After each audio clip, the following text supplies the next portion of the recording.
안녕하세요. 저는 서울의 끝자락에 매달려 있는 어느 동네에 살고 있는 여자입니다. 사람들을 보면 대체로 아주 강렬한 순간이 있지 않고서야 6살 이전의 일들은 거의 기억을 못한다고 합니다. 그런데 저는 이 대다수에 속하지 않은 경우였던 듯 싶어요.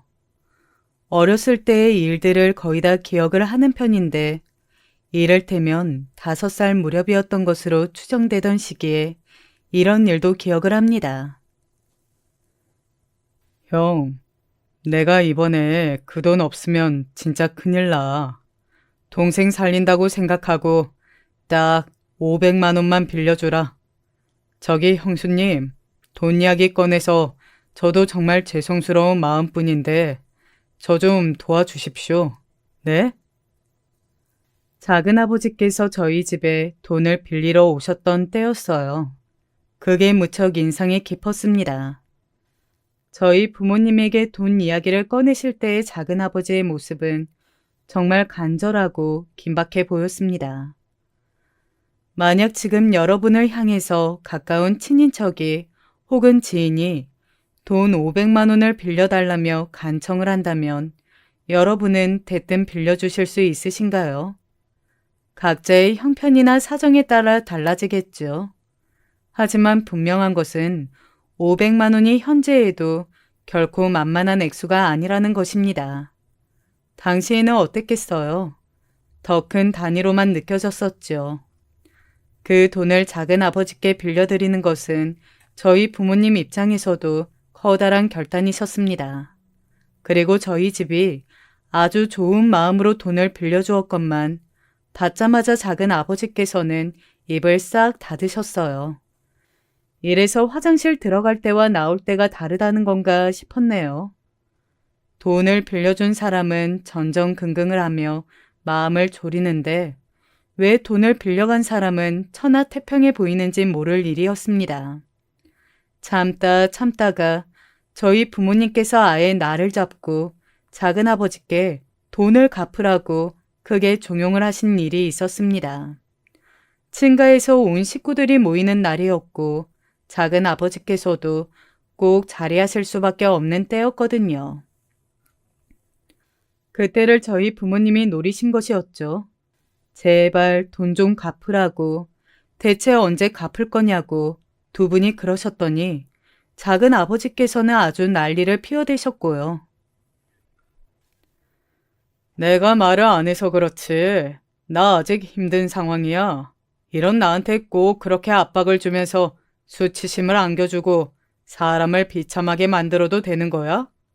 형, 나는 진짜 우리 가족들 중에서 어렸을 때부터 형을 가장 좋아하고 의지하면서 그렇게 컸었는데 이제 나를 인격적으로 막 깎아내리는 형의 모습을 보니까 내가 어떻게 해야 할지를 모르겠다. 야, 이 못난 녀석아. 네가 반년 내로 꼭 갚겠다고 몇 번을 말했었냐? 그래놓고 언제쯤이면 줄 수 있겠다는 언질 한 번도 없이 지금 1년이 넘도록 돈 이야기를 안 하고 있으니까 내가 열불이 터져서 이러는 것 아니냐? 우리는 어쩌고 살라는 거야? 그래, 내가 다 잘못이네. 내가 죽어야겠네. 잘못했으니까 내가 이 목숨으로 돈을 대신 갚아야겠어.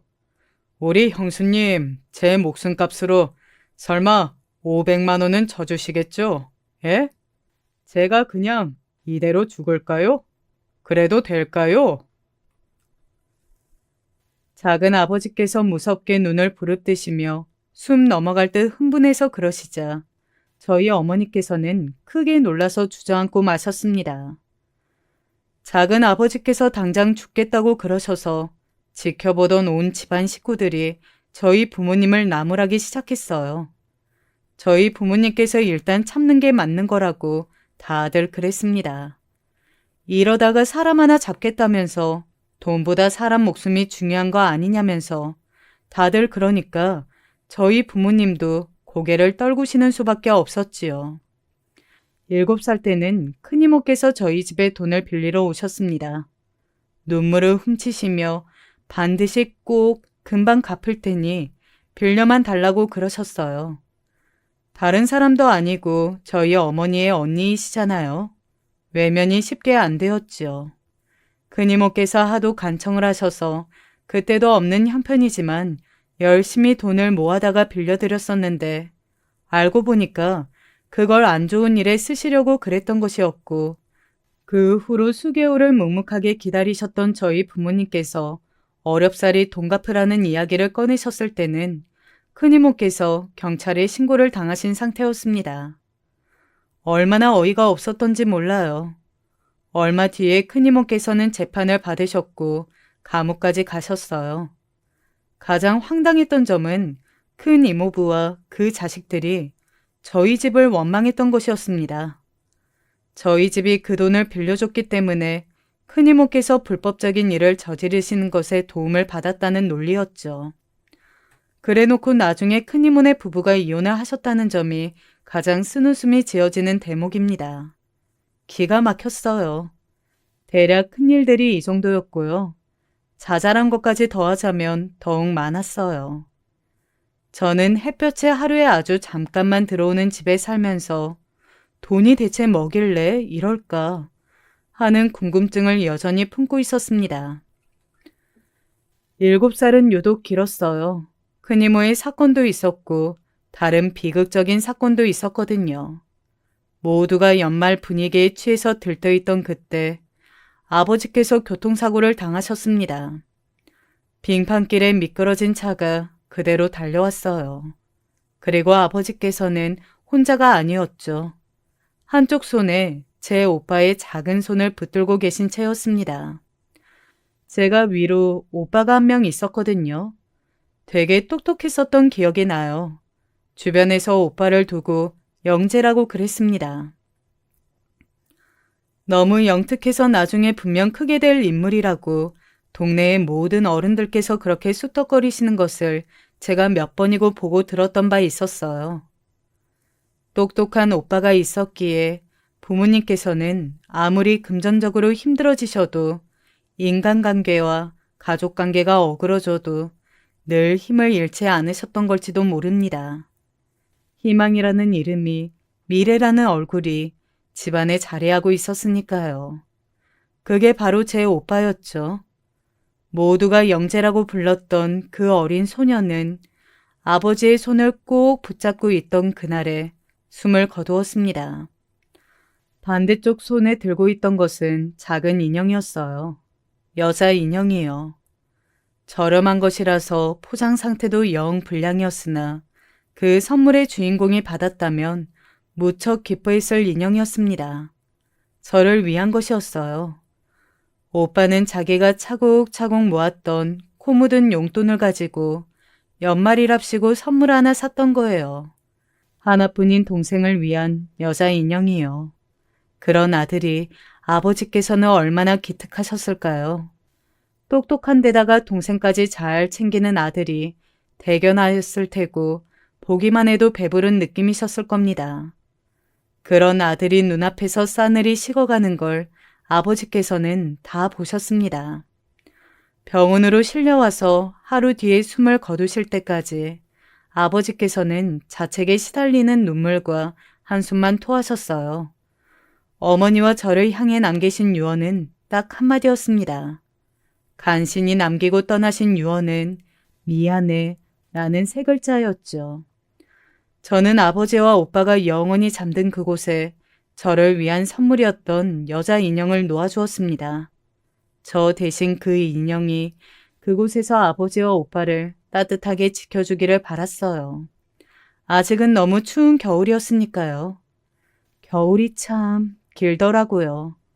좀처럼 봄이 오지 않았어요. 돈 이야기를 꺼낼 때면 누구보다도 적극적이셨던 친척분들이 이제 누구 하나 저희 모녀의 곁으로 다가오지 않고 있었습니다. 혹시 연락이라도 받을까봐, 도와달라는 소리라도 들을까봐 모두가 걱정하면서 전전긍긍을 하고 있었어요. 의리 같은 것은 내다버린 그 사람들의 자태를 보면서 저는 제 부모님이 어리석었다는 생각에 사로잡혔습니다. 사람 같지도 않은 사람들에게 휘둘려서 여태껏 그렇게 사시면서 억울한 비난이나 당하시고 돈이나 뜯기시고 그렇게 지내셨다는 것이 믿어지지 않을 정도로 분했습니다. 학교에 들어간 저는 대번에 한 가지 사실을 알아차렸어요. 지금과는 다르게 학급마다 아이들이 가득 차 있던 시절이었거든요. 그런데 그렇게 많은 아이들 중에서 저만큼 불행한 환경에 놓여 있는 아이는 단 한 명도 없는 것 같았습니다. 저처럼 그 또래의 아이 같지 않는 아이는 정말이지 단 한 명도 없었어요. 성숙하게 생각하는 제 자신이 징그럽게 느껴졌어요. 형편도 구질구질한 주제에 머리가 좋아서 어이가 없었습니다. 그게 제가 알아차린 사실이었죠.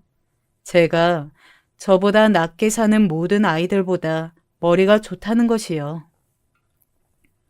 선생님들은 공주처럼 예쁘게 입은 아이와 친구들 사이에 대장 노릇을 하는 활기찬 아이에게만 관심이 있었습니다. 저는 아주 자연스럽게 소외를 당하며 제가 똑똑하다는 사실을 본의 아니게 수면 아래로 감추게 되었죠. 가난한 집구석이 짜증났어요. 아버지의 부재가 저보다 훨씬 더 똑똑했던 게 분명한 오빠가 남긴 흔적들이 전부 다 저를 짜증나게 만들었습니다. 그럼에도 어머니께서는 제 생일날이면 꼭 잔치를 열어주고자 하셨습니다. 우리 집에 초대해봤자 누가 오겠어요? 이 좁은 집에서 뭘 하겠냐고요. 제가 어렸던 당시 그 동네에서는 자기 생일날이면 또래 친구들을 초대해서 생일상의 음식들을 나눠 먹는 게 보통이었습니다. 그게 유행이었던 것이죠. 저는 친구들의 생일에 몇 번 참석한 적이 있었지만 부러워만 했지 언감생심 제가 주인공이 되어볼 생각은 못했습니다. 부끄럽게 느껴지기도 했고요. 하지만 어머니의 생각은 달랐어요. 순이야, 이틀 동안 엄마가 초대장을 만들어 봤어. 초대하고 싶은 친구들이 있으면 우리 순이가 여기다가 이름만 써넣으면 돼? 종이를 왜 자꾸 찾으시나 그랬더니 이런 거 만들려고 그랬던 거예요? 누가 엄마한테 이런 거 해달랬어요? 누가 생일 잔치 같은 거 하고 싶다고 그랬어요? 좁고 허름한 집보다도 사실은 어린 마음에 아버지가 안 계시고 형제도 없다는 것이 부끄러운 것이었는데 친구들에게 저의 가정 환경을 보이기 싫었는데 그런 제 마음도 몰라주는 어머니가 정말 바보 같은 어른이라고 당시에는 그렇게 생각했었습니다. 하지만 아니었죠. 어머니께서는 어린 제 마음 정도야 진작 다 꿰뚫어 보셨지만 너른 마음씨로 항상 저를 품어주셨을 뿐이었어요. 생일 초대장을 만드실 정도로 생각이 세련된 분이시기도 했습니다.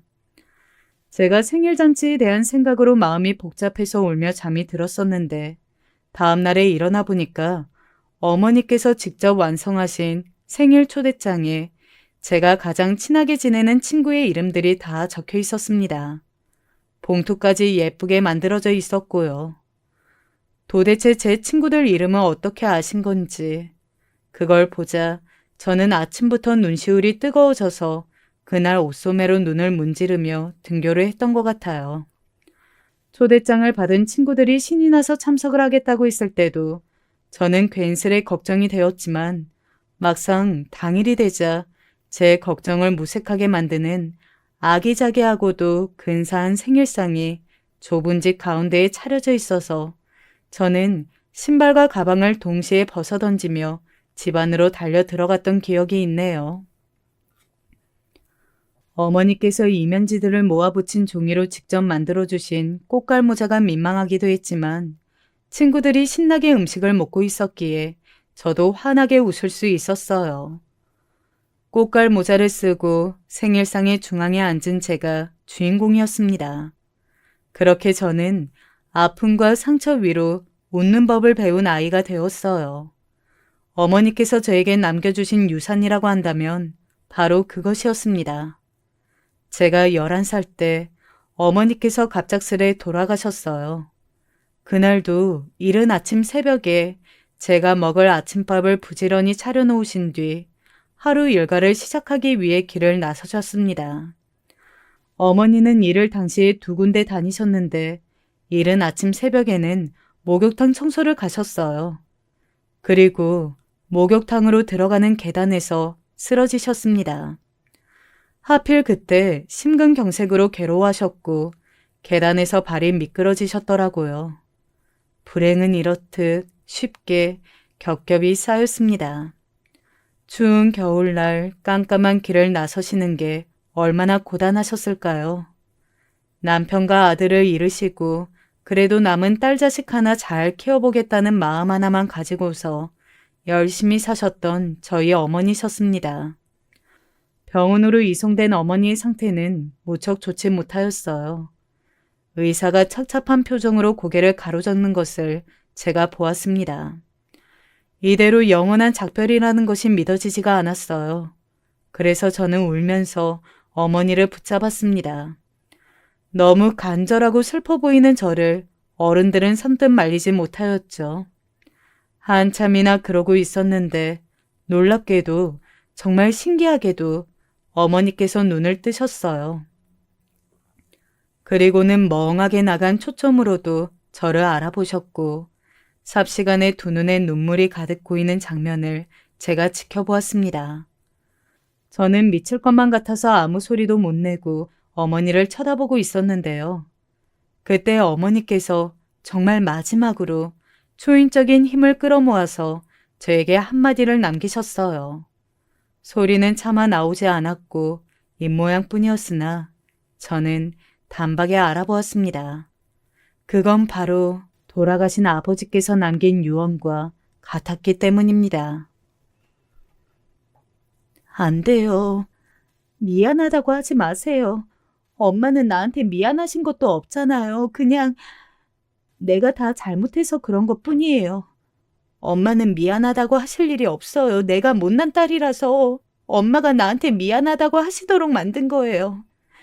매번 진짜로 미안한 사람은 언제나 나였는데. 엄마, 제발 버텨주세요. 나는 엄마가 없으면 안 돼요. 엄마가 없으면 나는 이 세상에 혼자란 말이에요. 그러니까 엄마가 내 옆에 있어줘야 돼요. 제발 부탁이에요.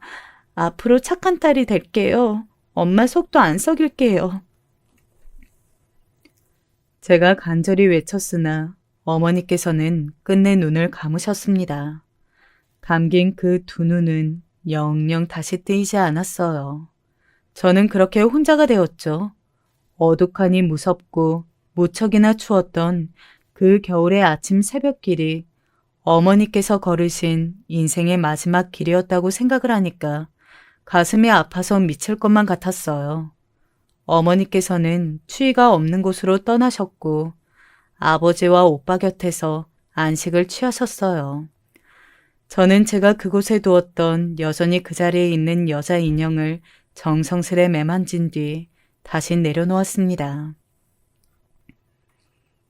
이제는 네가 정말로 나 대신 우리 가족 옆에 있어줘야 돼. 언제가 될지 모르겠지만 나중에 이 다음에 내가 죽으면 아마 이곳에 올 텐데 그때까지는 네가 여기서 내 역할을 해줘. 저는 눈물을 줄줄 흘리며 그 인형에게 당부를 남겼습니다. 영원한 자매 되신 아버지, 어머니, 그리고 오빠.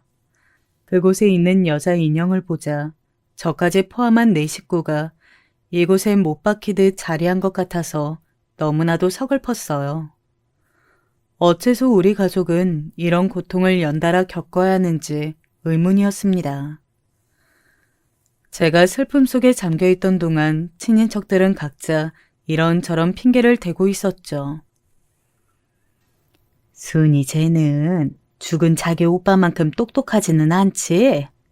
혹시 뭔가 장래를 보고 기대해도 될 정도가 될지 안 될지.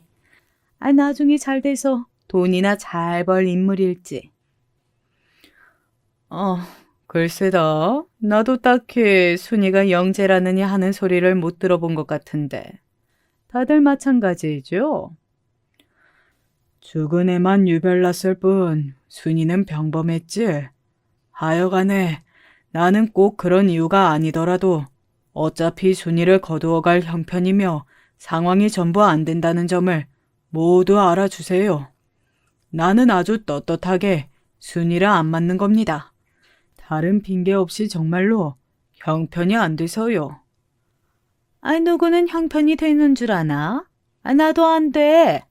애를 다른 사람한테 떠넘기려고 슬쩍 밑밥을 까는 것 같아서 듣는 입장에서는 기분이 좀 그렇네.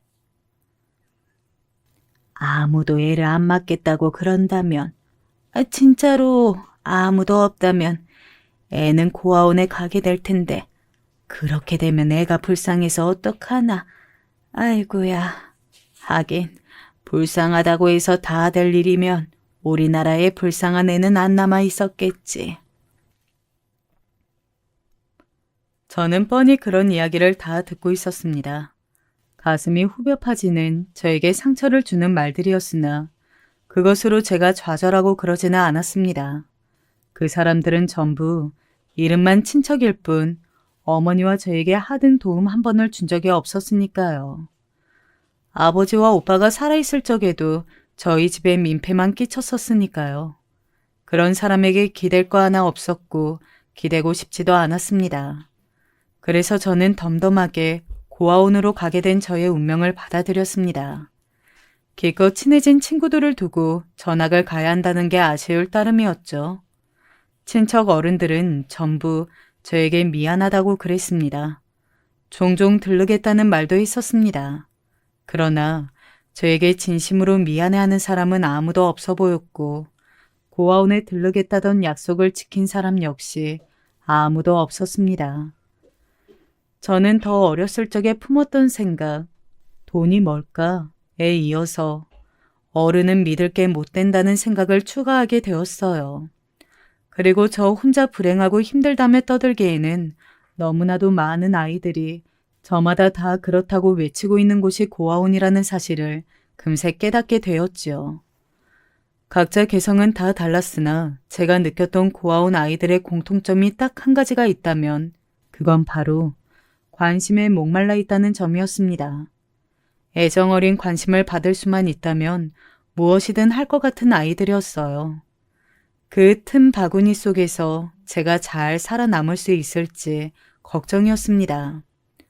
아이들이 모인 곳이다 보니까 서열도 아이들 사이에서 결정이 되었어요.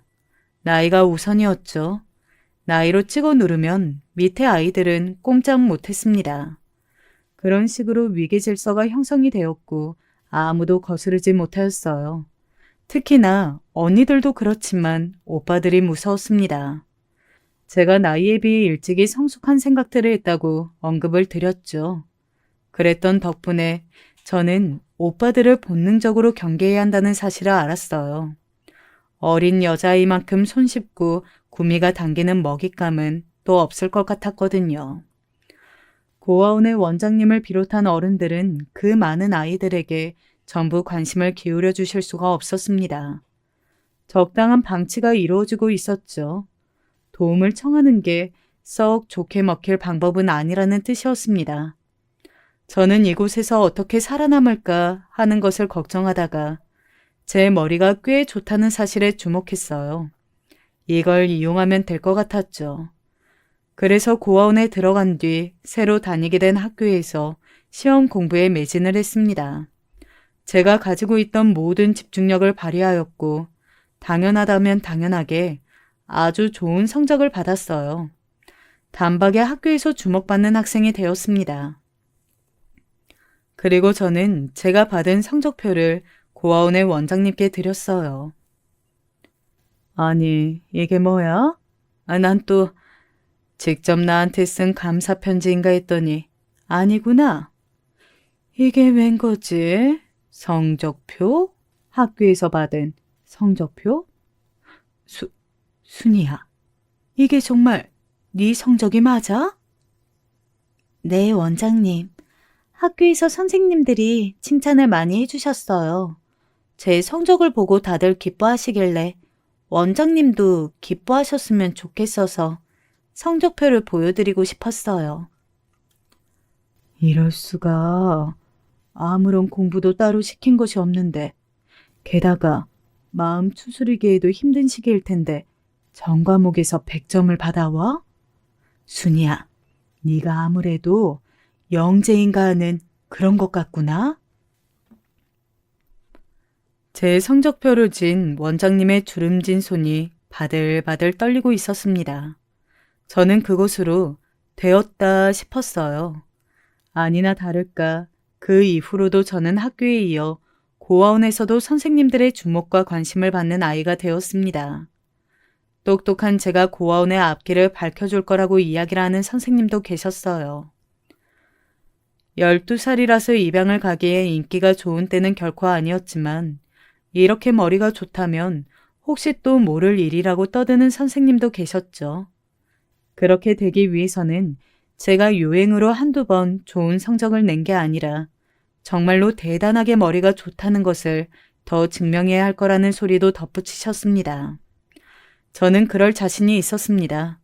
그 자신감이 어디서 솟은 것인지는 모르겠는데 앞으로도 해낼 자신이 있었어요. 그리고 입양을 가고 싶은 마음은 없었습니다.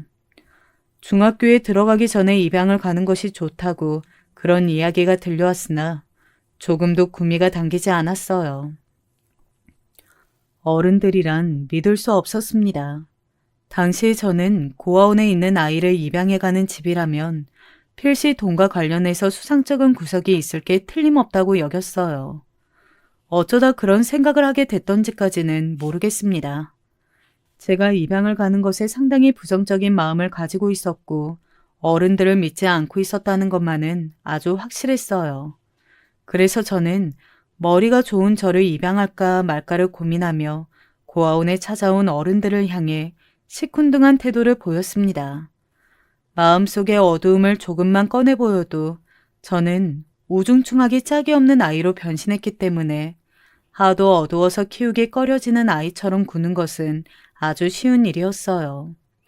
저를 입양하는 것에 관심이 있는 어른들이 종종 존재했고 원장님을 비롯한 선생님들이 저에게 자주 칭찬을 해주시고 또한 제가 학교에서도 꽤 잘 지내는 학생이라는 이미지가 박히자 아무도 저에게 시비를 걸거나 괴롭힘을 가하지 않았습니다. 나이가 많은 오빠들도 제 곁에는 얼씬도 않았죠. 제 옆에 있으면 주목을 받으니까요. 계획했던 대로 평탄한 고아원 생활과 학교 생활을 하게 되었으나 친구 한 명 없었습니다. 분명 어머니가 돌아가시기 이전까지는 그래도 친구들이 몇 있었거든요. 친구들과 노는 걸 제가 좋아하던 아이였거든요. 그래서 저 스스로도 이상했어요. 왜 저에게 친구가 안 생기는지 의문이었죠. 그러던 어느 날 고아원에서 저랑 동갑내기인 여자애가 저한테 이런 말을 해주더라고요. 그래서 제가 친구가 없는 이유를 알게 되었습니다. 순이 너는 친구하기에 좀 무서운 것 같아. 왜? 내가 너한테 무섭게 군 적이 있었어? 난 그런 기억이 없는데. 아니, 무섭게 구는 건 아닌데 그냥 무서워. 다들 자기 생일은 특별하게 생각하거든? 근데 너만 안 그래. 너는 우리한테 생일이 없다고 거짓말까지 했었잖아. 생일 챙기는 걸 엄청 싫어하고 그리고 겨울이 싫다고 하면서 겨울이면 계속 기분이 나빠 있어. 겨울은 되게 긴데 그동안 너는 계속 기분이 나쁘잖아. 그래서 다들 순이 네가 무섭대. 다가가기에 겁이 난대. 저는 생일만 되면 돌아가신 어머니가 생각이 났거든요. 손수 딸을 위해 정성스레 차려주었던 생일상, 생일 초대장, 꽃갈모자 이런 것들이 떠올라서 그 감정을 감당하기에 벅찼습니다. 그래서 외면했어요. 저에게는 생일 같은 거 없다고 생각하며 지냈습니다. 이런 제 모습이 아이들의 눈에는 굉장히 이상하게 비춰진 모양이었죠. 겨울도 싫었어요. 아버지, 어머니, 오빠까지 다 앗아간 너무나도 뼛속 깊숙이 지리는 계절이었으니까요. 생일도 안 챙기고 기나긴 겨울도 끔찍하게 아이가 즐겁게 지낼 수 있을 리가 없었죠. 아무도 저를 지켜줄 수 없으니 저 스스로 잘 이겨나가야 한다는 강박 정도만 제 안에 있었습니다. 그런 아이와 친구를 하고 싶은 아이가 없는 것도 그제서야 이해가 되더라고요. 친구가 없는 이유를 깨닫고 나서 미련을 버렸습니다. 계속 혼자 지냈어요. 중학생이 된 이후부터는 공부에 더욱 몰두를 했고요. 그러다가 어느 날 저에게 개인적으로 후원을 하고 싶다고 하는 존재가 나타났습니다. 원장님이 알려주시기를 여기뿐만 아니라 다른 고아원들도 많이 돌면서 봉사활동을 해온 분이라고 그랬어요. 아들을 잃어버렸다나 뭐 그러더라고. 잃어버린 아들 생각에 부모 없는 아이들을 만나면서 봉사를 하기 시작한 모양이야. 그러면서 겸사겸사 혹시나 잃어버린 아들에 대한 어떤 소식이나 단서라도 있을까 찾아보는 거지. 그런데 그분이 어떻게 저를 알게 되신 거예요? 여기에 공부를 무척이나 잘하는 아이가 있다는 이야기를 듣고 관심을 갖게 되셨다고 하더라. 만약에 그런 똑똑한 아이가 전폭적인 지원을 받으면 어디까지 더 성장하고 발전할 수 있을지 기대가 된다고 하셨어.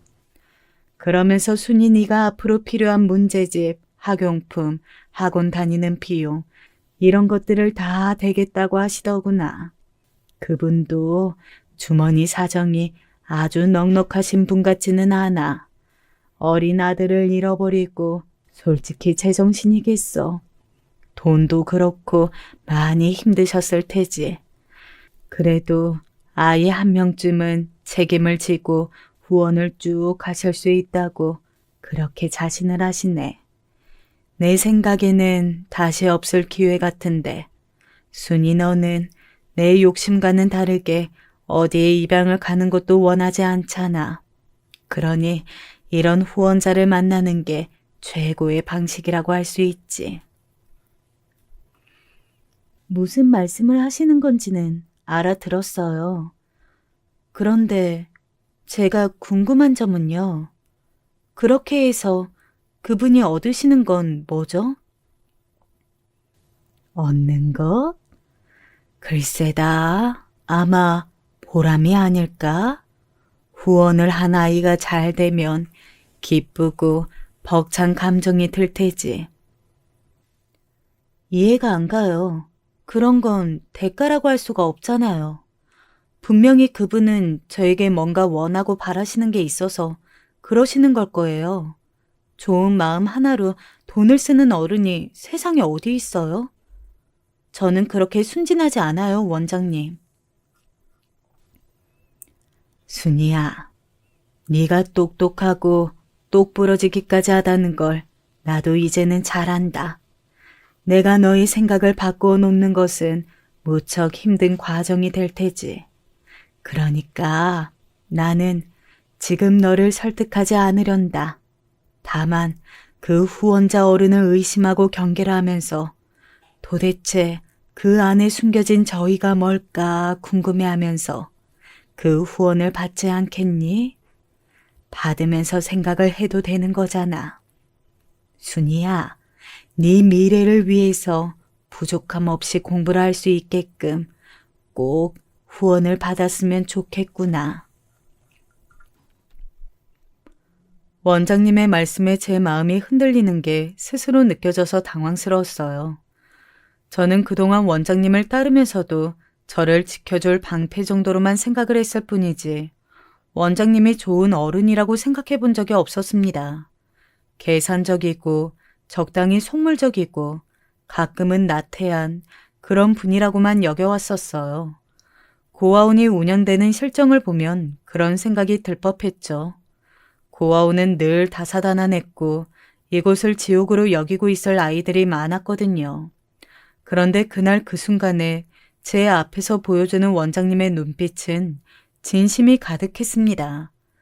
제가 개인 후원을 받아서 공부의 날개를 달기를 원하시는 듯 보였어요. 결국 저는 자존심을 접고 고개를 끄덕끄덕하고 말았죠. 사람은 절대로 한 가지 얼굴만을 가지고 있지 않음을 그때부터 제가 조금씩 알아갔던 것 같습니다. 저는 그 이후로 원 없이 문제집을 구해다가 풀어볼 수 있었어요. 슬슬 학교에서 이뤄지는 교육 과정으로만 수준을 끌어올리기에는 무리인 것을 느끼고 있던 참이었기에 필요한 문제집을 다 사다가 풀 수 있다는 것이 너무나도 행복했고 문제를 풀던 제 손끝까지 짜릿함이 번졌습니다. 제가 세계의 천재 같은 그런 대단한 유형까지는 아니었던지라 저도 힘이 들 때가 많았어요.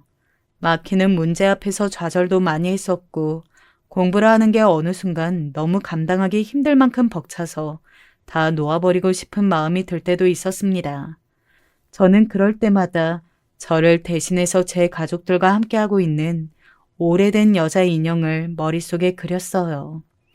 조금씩 돈을 모았다가 그 소중한 돈으로 저를 위해서 그 여자 인형을 사고 손에 쥔 채로 숨을 거둔 모두가 입을 모아 영재라고 하였던 죽은 오빠를 떠올렸어요. 그러고 나면 마음이 차분하게 가라앉았습니다. 제가 그토록 힘들어하는 지금 오늘 이 순간은 죽은 오빠가 간절하게 살고 싶어 했을 인생이라고 생각하니까 허비할 수가 없었죠. 그런 식으로 마음을 다잡아가며 저는 고등학교에 올라가서도 최고의 성적만을 냈습니다. 저는 계속 후원을 받고 있었고 그 덕분에 다른 친구들과 경쟁을 해나갈 수 있었던 거예요. 후원이 아니었다면 많이 힘들었을 겁니다. 저는 그 후원자분을 몇 번이고 뵙고 싶었습니다. 후원자분의 선한 의도를 의심했었던 과거에 제가 틀렸다는 것을 어느새 겸허하게 받아들이고 인정한 뒤였죠. 그러나 그쪽에서 저를 만나주지 않으셨어요. 제 공부를 방해하지 않고 조용히 뒤에서 응원만 하겠다고 하셨습니다. 만약에 제가 스스로 목표로 하는 대학에 합격을 해낸다면 그때 만나주겠다고 하셨어요. 이제 저는 반드시 대입시험을 성공적으로 마무리할 이유가 더 생긴 것이었죠. 저를 시기 질투하는 시선들도 많았습니다. 부잣집 딸내미로 유명했던 같은 반 애가 저한테 경멸 어린 눈빛을 던졌었죠. 아, 진짜 열받아 죽겠네. 보기만 해도 얄미워 죽겠는 저게 왜 자꾸 나보다 성적이 잘 나오는 거야? 다 들리거든. 혼잣말을 나불거릴 거면 교실 밖으로 나가서 해줄래? 쉬는 시간인데 이 정도 목소리 내는 것도 안 돼? 공부 좀 한다고 해서 더럽게 까불거린다. 그래봤자 고아인 주제에. 아등바등 그렇게 발버둥 쳐봐. 어차피 공부를 그렇게 잘해도 넌 결국 고아야. 뭐라고? 너 지금 뭐라고 그랬어? 다시 말해봐. 들었는데 뭘 다시 말하라고 그래? 그래. 다시 말해줄게. 이 고아야. 애미 애비도 다 없는 불쌍한 고아년. 걔의 말에 반 분위기가 싸하게 가라앉았어요. 그러나 아무도 걔를 향해 비난의 눈길을 던지지 않았고 제가 어떻게 반응할까? 그것을 모두가 궁금해하고 있었죠. 차가운 얼음 같다는 평가를 듣고 있던 제가 과연 그런 모욕 앞에서 참지 못하고 결국은 폭발해 버릴 것인가. 다들 호기심 어린 눈빛을 하고 있는 것을 둘러본 제가 피식 웃었습니다. 남의 불행을 자신의 행복으로 삼는 쓰레기 같은 것들이 우리 반에 참 많구나. 수준이 안타깝다. 제발 내가 지금 화를 내면서 뒤집어 엎고 울고 불고 난리를 쳐줬으면 하고 바라는 눈빛들. 대단하네. 그래, 앞으로 다들 그렇게 살아. 너도 계속 그렇게 살면 돼.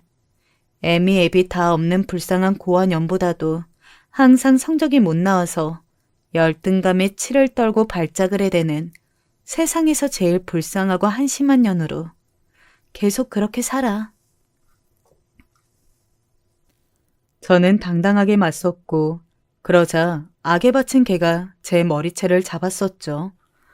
때마침 수업 시간이 시작된 직후였기에 선생님께 딱 걸렸고 걔는 아주 공손하게 제 머리채를 놓아주었습니다. 하지만 걔가 더 이상 혼나지는 않았어요. 부잣집 딸내미로 유명했으니까요. 이런 게 바로 제가 생각하는 이 사회의 축소판이었는데 후원자분께서는 어째서 저에게 대가 없는 선의가 있다는 걸, 고아도 남부럽지 않게 잘 되어야 한다는 걸 왜 알려주고 계신 건지 의아했어요. 그런 의아함을 품을 때는 항상 제 입가에 미소가 그려져 있었죠.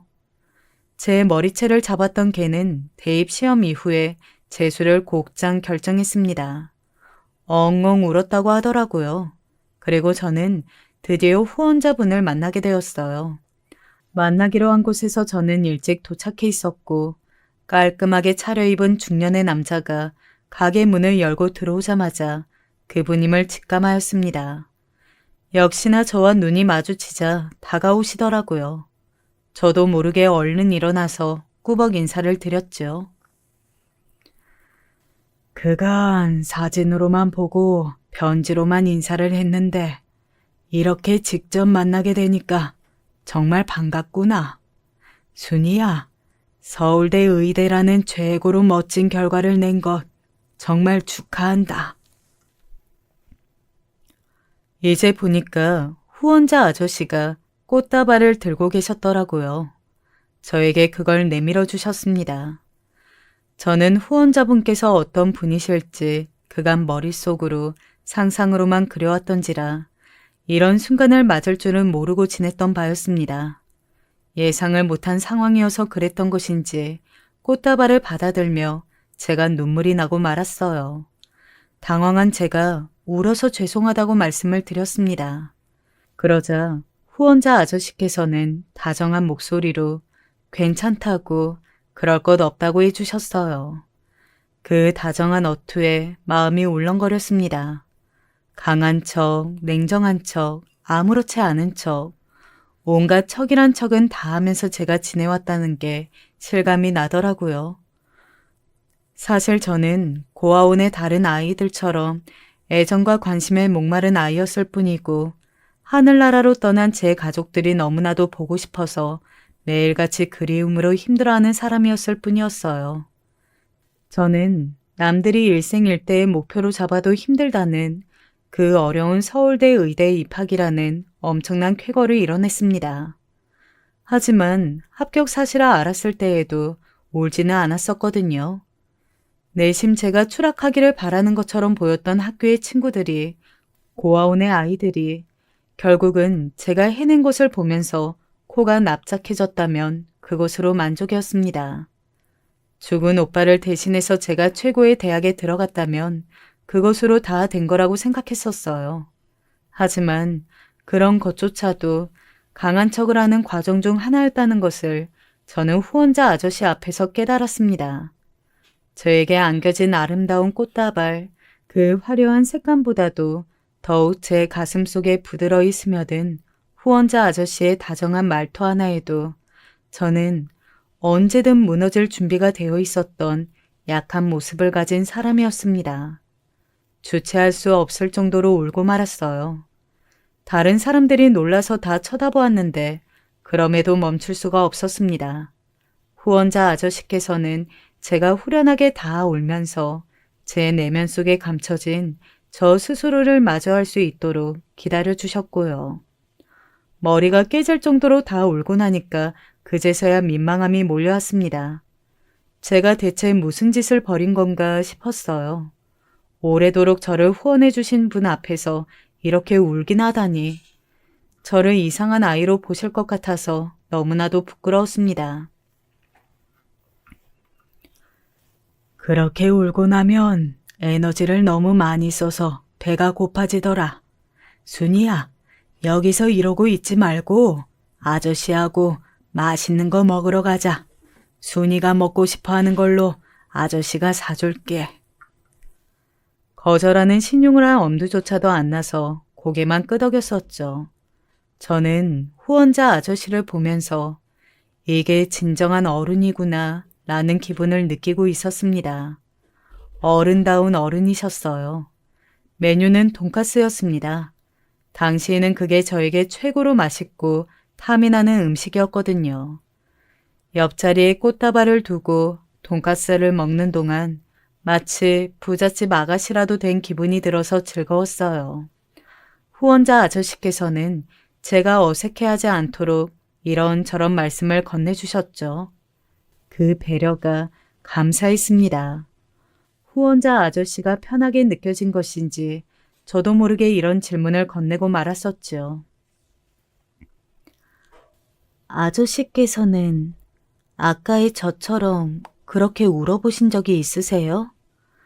그렇게 울어보신 적이 있기 때문에 울고 나면 배가 고프다는 것도 아시는 것 같아서요. 제잘거리는 말을 뱉고 난 저는 즉시 후회를 했습니다. 왜냐하면 후원자 아저씨의 표정이 묘하게 슬픈 빛을 내었기 때문이에요. 긍정의 뜻으로 고개만 살짝 끄덕이신 후원자 아저씨를 향해 저도 더 이상 묻지 않았습니다. 직접 만나 뵙고 나니까 정말 좋으신 분이라는 생각이 강해졌고 그간 제가 개인 후원을 받으며 누려온 것들이 큰 행운이었다는 사실이 새삼 깨달아졌어요. 후회 없는 대학 생활을 하면서 나아가는 원동력이 되었습니다. 사실 제가 의사가 되고 싶어서 의대를 간 것은 아니었고 서울대 의대가 최고로 여겨졌기 때문에 선택했을 뿐이에요. 적성에 맞았던 것은 그러니까 천운이었죠. 저는 끔찍하리 마치 어마어마하다고 정평이 난 공부량 앞에서도 기가 죽지 않았고요. 엉덩이 붙이고 공부를 이어가는 것만은 자신이 있었습니다. 대학을 다니는 동안에도 딱히 친구를 만들려고는 하지 않았어요. 저 같은 성격하고 친구를 하고 싶어하는 사람은 없을 거라고 여겼거든요. 하지만 제가 다녔던 학교, 고아원은 아주 작은 세상이었음을 곧 깨닫게 되었습니다. 저와 비슷한 사람들이 있더라고요. 아주 힘든 시간을 보낸 뒤 의대에 진학한 사람들도 많았고요. 저는 점차 의학 지식보다도 어쩌면 훨씬 더 중요할지도 모를 인간관계에 대한 것들을 배워나갔습니다. 그러다 보니까 자연스레 친구들이 생겨났어요. 그리고 시간이 지나자 결혼을 하고 싶은 상태도 나타났죠. 저는 설마 제가 결혼을 하고 싶어질 줄은 몰랐습니다. 제 가족들을 빼앗아간 하늘이 원망스러웠고 매정하기 짝이 없었던 친인척들이 저주스러웠습니다. 저에게 있어서 가족이라는 이름, 가정이라는 울타리는 별로 간절하지 않은 것들이었어요. 이런 저를 바꾸어준 남자가 등장했고 저는 어느새 결혼을 꿈꾸게 되었습니다. 예비 신랑은 탄탄한 중견기업에 재직 중이었고요. 고등학교 동창 2명이 저와 같은 의대를 나온 동문인지라 그렇게 연결이 되어서 만났습니다. 예비 신랑은 중학교 때 교통사고로 부모님을 한꺼번에 잃었다고 하였습니다. 그 이후로는 이모와 이모부의 손길을 받으며 살았다고 그랬어요. 사고로 가족을 잃은 것만 해도 저와 공통점이 있었는데 더욱 놀라운 게 있었습니다. 사실 돌아가신 우리 부모님은 내 친부모님이 아니셨어. 나는 입양아였거든. 내가 5살 때 입양을 하셨어. 친부모님이 어떤 분들이신지는 전혀 몰라. 너무 어렸을 때라서 입양되기 이전의 기억은 없어. 아쉽지만 어쩔 수 없다고 생각하면서 살아왔지. 예비 신랑 역시도 고아원 출신이었어요. 저와는 다르게 아주 짧게 고아원 생활을 한 모양이었지만 어쨌든 공통 부모가 있어서 자꾸만 마음이 갔습니다. 저는 후원자 아저씨와 종종 연락을 주고받으며 가끔 만나기도 했었으나 제가 병원에서 인턴 생활을 하고 있을 때 후원자 아저씨께서 일본으로 떠나셨고 그곳에서 계속 지내게 되셨어요. 그래서 그 이후로는 만나 뵙진 못했었죠.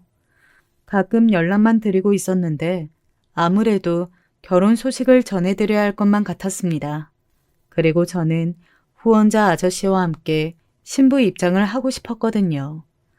저에게 남자친구가 있다는 사실만 알고 계셨던 후원자 아저씨께서는 제가 결혼을 하기로 했다고 하자 무척 놀라시더니 감격에 차셨어요. 내가 순이 너를 후원해야겠다고 마음먹었던 게 엊그제 일 같은데 그게 벌써 아주 옛날 일이 되었구나. 네가 고등학생이 되더니 서울대 의대를 다니는 대학생이 되더니 이제는 의사까지 되어서 결혼을 하겠다고 하는 걸 보니까 그 성장이 너무나도 기쁘고 세월이 흐른 것이 서글프다. 순이야, 결혼 축하한다. 내가 결혼식장에 가서 네 손을 잡아도 되는 건지 모르겠구나. 아저씨가 안 잡아주시면 누가 제 손을 잡아줘요? 제가 아직 나이만 헛먹어서 아직도 표현에 서툴러요. 그래서 말씀을 여태 못 드렸지만 아저씨는 저에게 있어서 부모님이나 다름없어요. 저는 진심을 담아 말씀을 드렸고 후원자 아저씨께서는 기꺼이 제 손을 잡고 신부 입장을 해주시기로 하였습니다. 예비 신랑도 너무 기뻐하면서 적극 창성하였어요. 아직 제 은인이신 후원자 아저씨를 만나뵌 적이 없으니 이번에 뵙고 제대로 인사를 드리겠다면서 싱글벙글 웃더라고요. 원래 결혼식 전날에 입국하시기로 했던 후원자 아저씨께서는 급한 사정이 있다고 하시며 당일에 입국을 하셨습니다. 하루 늦어진 게 미안하셨던 것인지 거의 저만큼이나 결혼식장의 모습을 일찍 드러내셨어요. 멋지게 차려입고 오셨더라고요. 너무 반갑고 좋아서 즐겁게 인사를 나누고 있던 참에 예비 신랑이 다가왔습니다. 안녕하십니까. 오늘 순이와 결혼하는 박병호라고 합니다. 처음 뵙겠습니다. 긴장한 것인지 답지 않게 뻣뻣하게 구는 예비 신랑이 웃겨서 제가 막 웃음을 터뜨렸어요. 예비 신랑은 얼굴이 빨개진 채로 멋쩍어 있고요. 그런데 저를 따라서 웃음을 지으시던 후원자 아저씨께서 일순 표정을 굳히시는 게 아니겠어요? 그러고 보니 순이에게서 듣기로는 입양이 되어서 살다가 양부모님을 잃었다고 했었지. 입양하라서 친부모님을 모른다고. 자네 혹시 목의 왼쪽에 있는 그 점은 태어날 때부터 있었나? 네?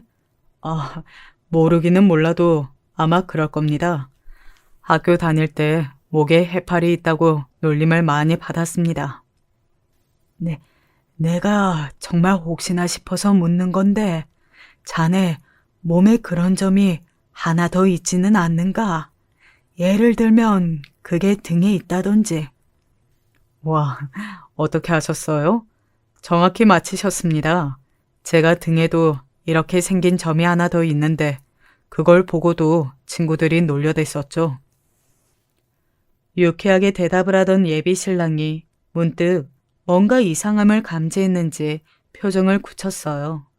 그리고 떨리는 눈빛을 한 후원자 아저씨를 가만히 바라보았죠. 이게 무슨 상황인가 싶어서 어리둥절하던 저는 불현듯 한 가지 깨달음을 하마터면 비명을 지를 뻔했습니다. 지금 처음 알았는데 두 사람 약간 닮았다고 생각하지 않아요? 한 번도 생각하지 않은 부분이었건만 후원자 아저씨와 예비 신랑이 나란히 있는 모습을 보니까 얼굴의 인상도 그렇고 체형 같은 게 너무 닮아 있는 겁니다. 그 순간 말릴 새도 없이 후원자 아저씨께서 예비 신랑을 끌어안으셨어요. 이럴 수가. 아무래도 내가 30년 전에 잃어버린 우리 아들 같으네. 하늘나라로 떠난 우리 집사람이 죽는 그 순간까지도 애달프게 부르짖었던 우리 아들 상호. 상호요? 상호라고요? 고아원에서 제 이름이 상호였어요. 그래서 돌아가신 제 양부모님께서 호자를 남기고 제 이름을 병우로 하셨던 것이었고요. 그런데 만약에 제가 너무 어렸기 때문에 상호라는 제 진짜 이름을 잘못 발음해서 강호가 된 것이었다면. 맞구나. 맞아. 나를 닮은 것 같지만 눈매는 영락없이 우리 집사람을 닮았어. 볼수록 우리 상우가 맞구나. 그럼 제 아버지이신 건가요? 설마 제 친아버지이신 건가요? 어느새 예비 신랑도 그렇게 말을 하며 울고 있었습니다. 저는 초유의 사태에 압도당해서 멍하니 있었고요. 사람들이 몰려들어서 대체 이게 무슨 일인가 궁금해하고 있었죠. 우선 자리로 옮겨서 차분하게 이야기를 잠깐 나누며 상황 정리를 들어갔는데요. 희한하게도 두 사람은 이미 본인이 부자 관계임을 확신이라도 한 것 마냥 표정에 당찬 기운들이 담겨 있었습니다. 우선은 결혼식이 있었기 때문에 일단 식부터 무사히 끝냈어요. 무슨 정신으로 결혼식을 올렸는지도 모르겠네요. 그리고 결혼식이 끝나자마자 한바탕 난리도 아니었죠. 당장 유전자 검사부터 해야 한다고 다들 흥분해서 외쳐댔습니다. 제가 신혼여행을 갈 때가 아니었어요. 너무 중요한 게 걸려 있었으니까요. 유전자 검사 결과 저를 후원해 주시고 서울대 의대까지 보내주셨던 후원자 아저씨와 제가 결혼한 남자는 아버지와 아들 관계인 것이 드러났습니다. 이 기가 막힌 일은 기적이라고 밖에 부를 수가 없었고 모두가 뒤집어졌었죠. 상우야, 네 할머니가 지금 일본에 계신다. 건강이 무척 안 좋으시니 나하고 얼른 가서 할머니한테 인사를 드리자꾸나. 그리고 후원자 아저씨, 아니 제 시아버지께서 일본에 가셨던 이유도 알게 되었는데요. 저에게는 시할머니 되시는 분의 곁에 계셔드리기 위함이었습니다. 저희 부부가 일본으로 가서 인사를 드렸고 시할머니께서는 당신의 손주를 이렇게 다시 보게 되었다는 것에 감동의 눈물을 흘리시며 하늘에 감사 기도를 올리신 뒤 조용히 눈을 감으셨습니다. 저희 부부는 일련의 모든 과정들에게 감사하기로 하였어요. 더 이상 그 어떤 과거의 일도 원망하지 않기로 함께 다짐을 마친 채 즐거운 앞날만을 바라보며 살아가기로 하였습니다. 그리고 저희 부부 곁에는 너무나도 든든한 어른이 계셨으니까요. 앞으로 무서울 게 없겠더라고요. 시간이 꽤 흐른 지금 시아버지께서는 많이 늙으셨지만 그럼에도 정정하셔서 저희 부부의 곁을 든든하게 지켜주고 계세요. 가끔 약주를 하실 때면 저를 후원해 주셨을 때의 이야기부터 시작해서 옛날 이야기를 너무 오래 늘어놓으시는 바람에 힘들 때도 있지만요. 그런 것 또한 살아가는 즐거움이겠죠. 그렇게 여기며 저는 오늘을 살아가고 있습니다. 안녕하세요. 저는 50대 후반의 대한민국 중년 아저씨입니다. 100세 시대인데 아직 50대 나이라면 장년이 아니라 당당하게 중년이라고 지칭해도 맞는 것이겠죠? 나이가 들어갈수록 취미도 활동 범위도 그리고 관심사도 달라지는 것이 느껴집니다. 특히 사람들 사는 이야기, 특별하진 않아도 수더분하고 구수한 사람 사는 냄새 나는 이야기거리들을 즐기게 된 것 같아요. 휴대폰에서 인터넷을 제외하고 하는 일이라면 단연 유튜브 동영상 시청하기일 듯 싶군요. 세상 돌아가는 뉴스, 유행, 그리고 사연을 유튜브를 통해 저는 접하고 있습니다. 제 사연을 써서 내볼까 어쩔까를 두고 몇 날 며칠 고민했어요. 혼자 고민하면서 머리 싸매고 있는다고 해서 누가 알아주는 것도 아닌데 홀로 진지하게 고민으로 시간을 보내더랍니다. 아무도 모르게 제 사연을 슬쩍 써서 제출하여 그것이 만약 소개가 된다면 그만한 희열과 보람은 없을 것 같기에 망설임을 거듭하다가 쓰기로 작정해 보았어요. 저마다 사람들마다 모두 사연을 갖고 있고 각자의 역사를 써가면서 살아가는 생명체 아니겠습니까? 그러니 그 중에 저의 사연은 아무것도 아닐 수 있어요. 하지만 사연이라는 것에 제가 도전을 해보았다는 것에서 차이점을 낸 것이라고 생각합니다. 그러니 너그러이 마음 열어주시고 제 사연을 들어주세요.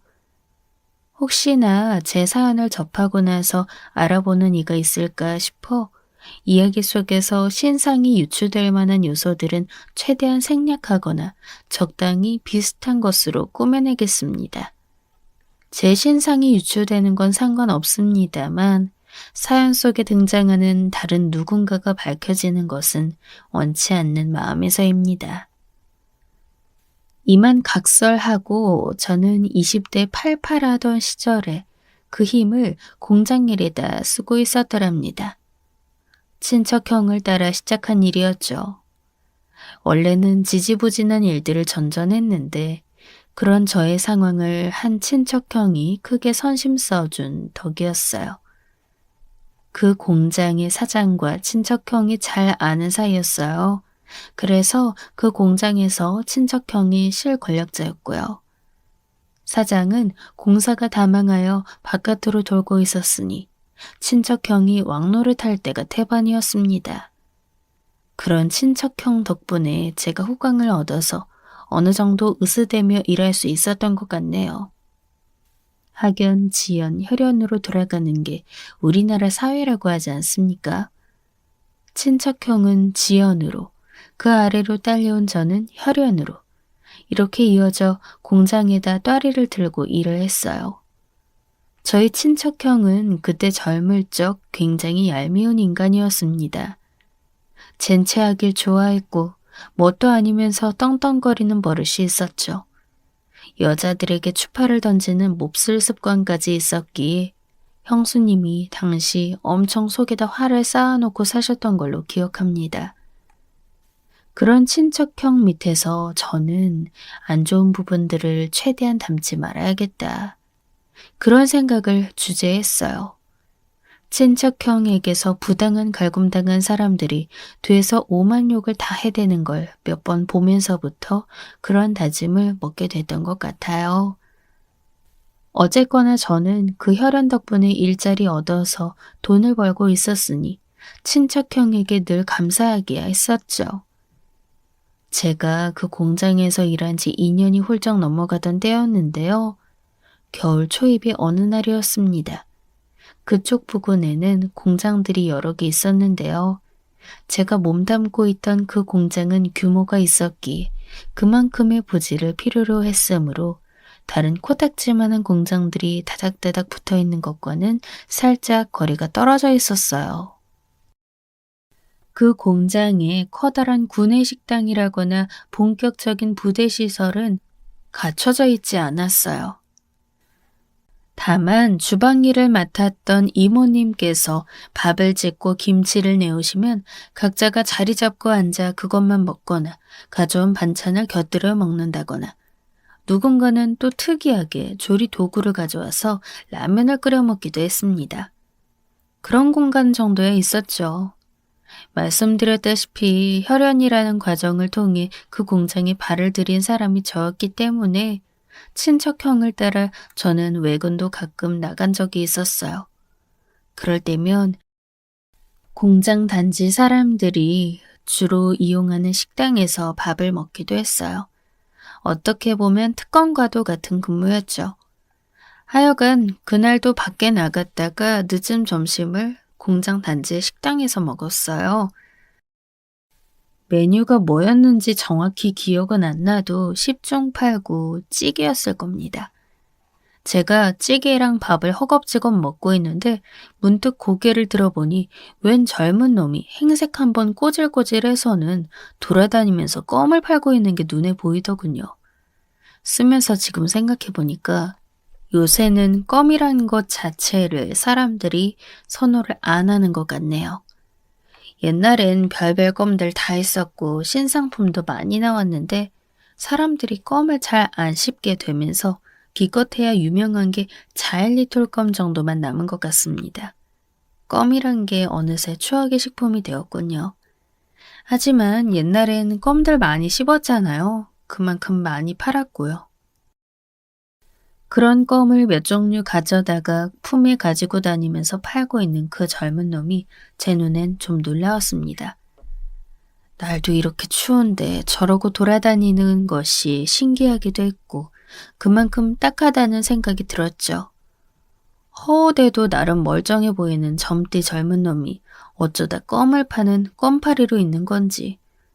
식당 안까지 들어와 열심히 껌을 팔길래 제가 손짓을 해서 제 쪽으로 불렀어요. 입가심용으로 씹으면 될 것 같아서 한 통 팔아주려고요. 어머 세상에 뭐야? 나가세요. 나가, 썩 나가라고. 이런 데서 왜 껌을 팔고 지랄이야?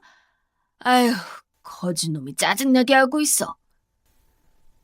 그런데 저희 쪽을 발견한 식당의 여사님이 엄청 화를 내시면서 그 껌파리를 쫓아내려 했어요. 그래서 제가 급한 마음에 얼른 돈을 꺼내다가 서둘러 하나를 사줘야만 했죠. 저를 노려보는 여사님께 허허 이렇게 어색하게 웃고는 껌을 챙겼죠.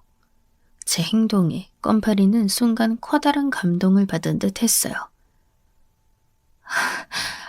감사합니다. 정말 감사합니다. 복 많이 받으세요. 고작 껌 한 통에 그렇게 감사하다는 인사를 하던 걸 보면 말이죠. 식당 밖으로 쫓겨나듯 나가면서도 저에게 계속 인사하는 것에 전 속으로 저놈은 어디가 핏이 모자란 놈이구나. 그래서 껌이나 파는구나. 이렇게 생각했더랍니다. 제가 점심 먹으면서 그런 일이 있었다고 친척형에게 말했어요. 저의 착하고 너그러운 마음도 뽐낼 겸 해서요. 그런데 친척형이 코웃음을 치면서 되려 저에게 훈계를 했던 것이 기억에 남아요. 혹시 아냐? 너랑 동갑 친구일 수도 있는 거잖아. 그런데 그러고 사는 거 얼마나 안 되고 불쌍한 거냐? 그러니까 너는 임마 지금의 네 처지에 만족하고 감사함을 느껴야 한다는 거다. 힘들다고 맨날 심심하면 나한테 불만 얘기하면서 하소연할 생각일랑 말고 젊은 나이에 사내 새끼가 길 돌아다니면서 껌이나 파는 그런 불행함을 생각해보란 말이야. 비교해보면 네가 얼마나 풍족하게 잘 살고 있냐? 안 그러냐? 되로 주고 말로 받았단 표현으로는 부족할이 많지 그날 친척형에게 얼마나 잔소리를 들었는지 어이가 없다 못해 억울했을 정도였어요.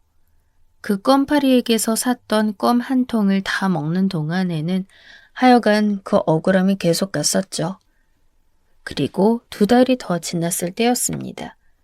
완연한 겨울의 도중이었는데 그날도 무슨 건수가 있어서 밖으로 나돌았다가 아예 식사를 하게 됐어요. 저희 공장이랑 사장님이 잘 아는 식당에 들어가서 마음 편하게 추운 날에 뜨끈한 국물을 즐기며 밥을 먹었더랍니다. 적당히 부른 배를 두드리며 식당을 나온 저는 공장이 있는 방향으로 발걸음을 옮기면서 추위의 옷깃을 더욱 단단히 여미고 있었어요. 그리고 제 눈에 발견해버리고 말았죠. 길가 구석에 쭈그려 앉아 한 푼 줍쇼를 하고 있는 사람은 분명 전에 봤던 그 껌파리였습니다.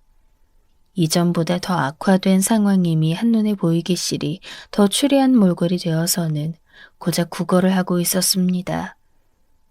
껌을 팔던 그때는 그래도 꼬질꼬질해 보이는 정도였다면 이제는 웬 거지가 따로 없었어요. 그것도 아주 상 거짓말이죠. 제발 이렇게 부탁드립니다. 제발 한 푼만 주세요. 너무 춥고 너무 배가 고픕니다. 자기 딴엔 외치고 있는 것 같은 느낌이었는데 듣는 입장에는 애처롭게 웅얼거리는 정도로만 와닿았어요. 아마 힘이 없어서 그랬겠죠. 용기를 내서 조금 더 가까이 다가가 보니 입술이 허옇게 다 터져 있는 게 보이는 겁니다.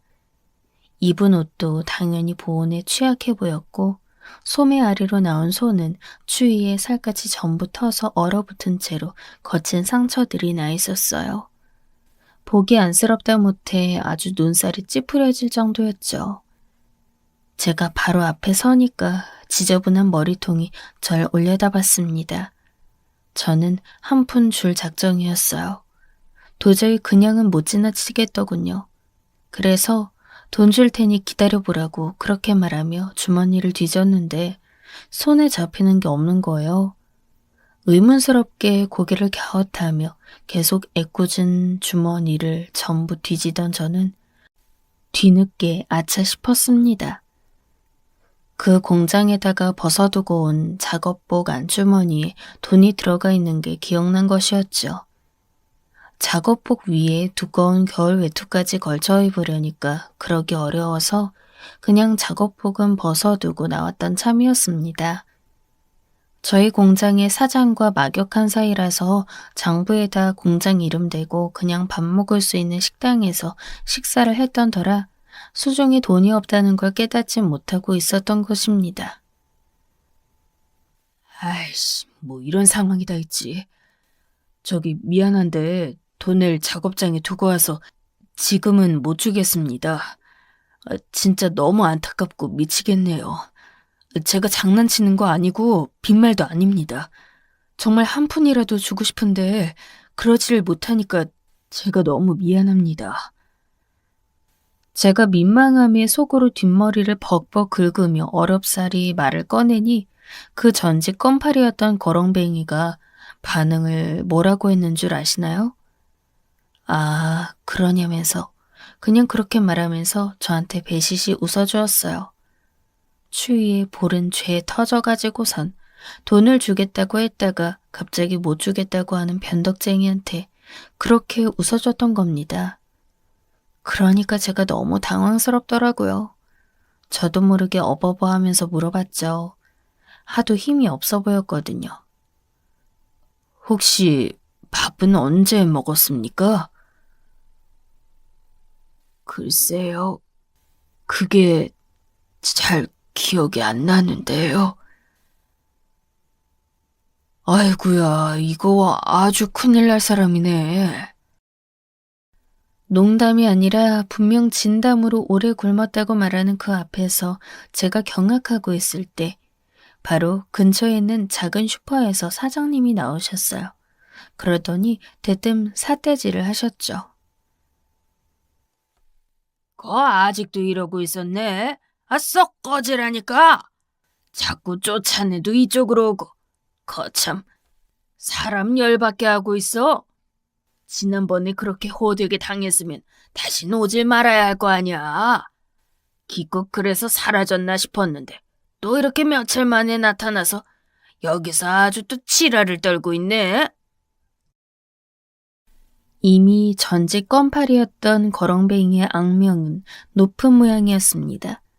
구걸할 때가 마땅치 않았는지 주변 분들이 쫓아내도 자꾸 이쪽으로 돌아오고 있는 듯 했어요. 사장님의 역성에 그 거렁뱅이가 추위에 오들오들 떨면서 고개를 푹 숙이고는 몸을 웅크렸어요. 그런 모습에 제가 괜히 나쁜 놈이 된 것만 같아서 난처함을 느끼고 있었는데 그때 사장님이 혀를 끌끌 차면서 이렇게 중얼거리시는 게 들려오는 게 아니겠어요? 더러운 거지 새끼. 저거 하필 여기서 죽거나 하는 건 아니겠지? 죽을 거면 저긴 멀리 야산에 가서 죽든가. 왜 여기서 자꾸 저러고 있대? 재수없게 시리. 에휴, 불결하다 못해 아주 불길해 죽겠네. 그 발언을 듣고 울컥해버린 것은 저였습니다. 그 추위에도 삽시간에 머리에 열이 올라 뚜껑이 열릴 판이었고 콧구멍에는 분노에 찬 뜨거운 콧김이 나왔죠. 어이, 걸을 힘 있으면 일어나요. 이봐요, 걸을 수 있겠거든 지금 당장 일어나 보라니까.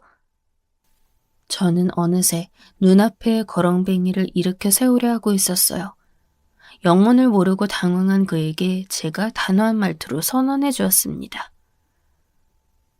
먹을 거 줄 테니까 배 채우고 싶으면 일어나서 나 따라와요. 여기서 있으면 추워서 얼어 죽든가 배고파서 굶어 죽든가 둘 중 하나인데, 아니, 둘 다 해당일 수도 있지. 그런데 바보같이 앉아만 있으면 다야. 보니까 오늘 내로 까딱하면 골로 가겠구만. 제 말에 놀란 그가 간신히 몸을 일으켜 저를 뒤따르는 것을 슈퍼 사장님이 넋이 나가서는 입을 떡 벌린 채 지켜보고 있었습니다. 저는 뒤를 힐끗 돌아보고는 그것을 확인한 채 위풍당당한 표정을 지으며 공장으로 향했습니다. 홧김이라지만 이미 저질러 버렸으니 뭔가 먹을 것은 당연히 줘야 했으니 공장에 도착하자마자 먹을 것부터 찾았어요. 식사 시간에 먹고 남은 밥이 있는 것이 다행히 보이길래 이거라도 괜찮으면 먹으라고 줬더니 눈이 아주 횟가닥 뒤집혀서는 그것을 먹기 시작하더군요. 걸신 들렸다는 표현을 쓴다면 그건 걸신에게 신뢰가 되는 것이 아닐까 싶을 정도로 미친 듯이 밥을 퍼먹는 걸 보았습니다. 잠깐만. 천천히 먹으라니까. 왜냐면 한참 배 굶었다가 갑자기 음식 집어넣으면 큰일 날 수 있어요. 기껏 길에서 구걸하면서 부재했던 목숨인데 허무하게 잃고 싶어요? 배가 다 쪼그라들어 있는데 이 음식들을 한 번에 다 쳐넣는다고 생각해봐요. 그게 멀쩡하겠나? 천천히 먹으라고 말해도 듣질 않아서 결국 제가 큰 소리로 단단히 주의를 줄 수밖에 없었죠. 그제야 먹는 속도를 늦추고 자기가 어디에 와 있는지 파악하려는 듯 주위를 살펴가기도 하며 밥을 먹더군요. 일단은 줄인 배를 채우게 하고 나서 저는 바쁘게 할 일이 있었으므로 먼저 근무에 뛰어들었습니다. 한참 후에야 식당 구역으로 돌아갈 수 있었죠. 구석에서 졸고 있던 걸 제가 깨워서 같이 과자 한 봉지 나눠 먹으며 얘기를 나눴습니다. 사지 멀쩡해 보이고 젊어 보였는데 역시나였어요. 군필자에다가 저보다 나이가 3살 아래였어요. 통성명을 한 이때 이후 저는 이 우연인 듯 운명인 듯 만나게 된 이 인연을 제 동생 삼듯이 했습니다. 이 동생은 지독하게 가난한 시골집에서 태어나고 자랐다고 했어요. 지독하게 가난해서 다들 어렸을 때 손만 쪽쪽 빨고 다녔다 했는데 그러면서도 그 부모님이 자식은 많이 낳아서 3남 2녀 집안이었다고 합니다. 셋째였던 이 동생은 어렸을 때부터 이어진 가난보다도 더 상처였던 부친의 상습적인 구타로 인해 집안에서 마음을 떼게 되었대요. 결국 도망을 쳐 가출했던 것이죠. 이 동생이 말하기를 자기가 살았던 그 동네 근방에서는 가난으로 인해 야반도주하고 가출하는 경우들을 결코 어렵지 않게 찾아볼 수 있었다네요. 챙겨나온 푼돈은 금세 떨어졌고 동생은 굳은 일과 험한 일을 가리지 않고 돈을 벌기 위해 살았습니다. 군대를 일찍 다녀왔는데 갔다 오고 나서도 미래가 불투명한 것에 크게 절망감을 느꼈다더군요. 돈은 없고 할 것도 없으니 무조건 막노동판을 찾아 전전하고 살았대요. 그런데 거기서도 만만치 않은 상황들만 맞닥뜨렸대요. 불행의 신이 내린 저주가 이 동생에게 꽂히기라도 한 것 마냥 그렇게나 상황들이 안 풀렸다고 합니다. 얻어맞고 억울하게 모함당하고 혹사는 기본이고 돈까지 떼이고 오만무시 다 당하면서 모욕을 받으니 완전 질려버린 이 동생이 정처 없이 길을 떠났던 겁니다. 그러다 보니까 흐르고 흘러 껌을 팔게 되었고 구걸까지 하는 거지로 전락했던 것이죠. 오갈 데 하나 없는 처지라는 것을 분명히 알고 나니 고민이 되더군요. 그래서 친척 형에게 사정을 했습니다. 1명 정도 일 시킬 자리는 있지 않냐면서 열심히 설득을 했어요. 너 하나만도 내가 얼마나 눈치가 보였는데 생판 모르는 남을? 그것도 뭐? 길에서 구걸하던 거지 새끼라고? 네가 말했던 예전에 그 껌파리? 아휴, 너야 당연히 우리가 친척 사이니까 괜찮다 치는데 거지는 좀 아니지 않냐? 너도 임마 네가 일을 좀 못하는 놈이었으면 큰일 날 뻔했어. 잘하니까 망정이었지. 그런 마댕인데 생판 알지도 못하는 웬 거지를 써달라고 하는 거야. 절대 안 돼. 친척형은 당연히 안 된다며 극구 반대를 외쳤지만 제가 사정에 사정을 했습니다. 목숨 하나 살리는 셈 치자면서 얼마나 간절하게 설득했는지 몰라요. 제가 객기불에서 데리고 와버렸으니 어떻게든 책임져야 한다는 생각에서 그랬나 봅니다. 저는 일 하나도 모르는 초짜니까요. 저는 돈 안 받고 일 시작하겠습니다. 그러니까 시켜만 주신다면 뭐든지 다 하겠습니다. 받아주시는 것만으로도 전 감사합니다. 그 동생이 진심 어린 태도로 부탁하자 친척형도 결국 흔들리고 말았죠.